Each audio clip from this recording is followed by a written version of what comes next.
genocide gojjido oile mainche ki shaza okol faibo. Hi, I am Fadi El Abdallah. I'm the spokesperson of the International Criminal Court, or ICC. With regard to the situation in Myanmar and Bangladesh, the prosecutor of the ICC has opened an investigation. But the investigation does not cover all the possible crimes. There are legal conditions about what the ICC can or not investigate. So the investigation in relation to that conflict for the ICC is focusing on specific crimes, such as crimes against humanity consisting in deportation and persecution. It does not cover the crime of genocide. Now, if we want to discuss the issue of the punishment, we need first to understand that this can only happen after a trial has been conducted and after a person has been found guilty.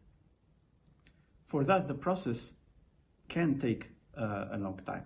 How it unfolds?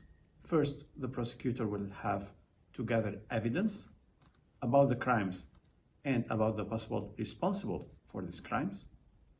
When the prosecutor has enough evidence, he can ask the ICC judges if they would agree to issuing arrest warrants or summonses to appear if the suspect would appear voluntarily and would not put in danger the investigation itself.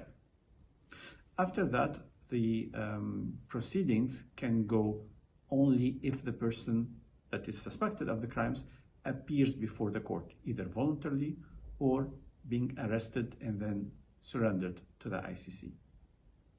Once this is done, there's a preliminary phases that may lead to the phase of the trial.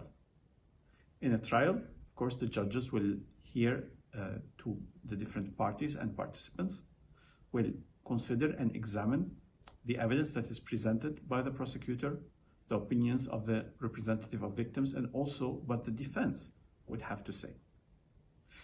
If at the end of the trial, the judges are convinced beyond any reasonable doubt that the suspect is guilty of the crime with which he or she have been charged, it's only then that they can declare this person guilty and the issue of the punishment can be discussed. According to the ICC legal framework, the judges, if they found someone guilty, can order for this someone to pay a fine or a forfeiture or indemnities for the victims. They can also, either alternatively or in addition to the fine, order a sanction of imprisonment.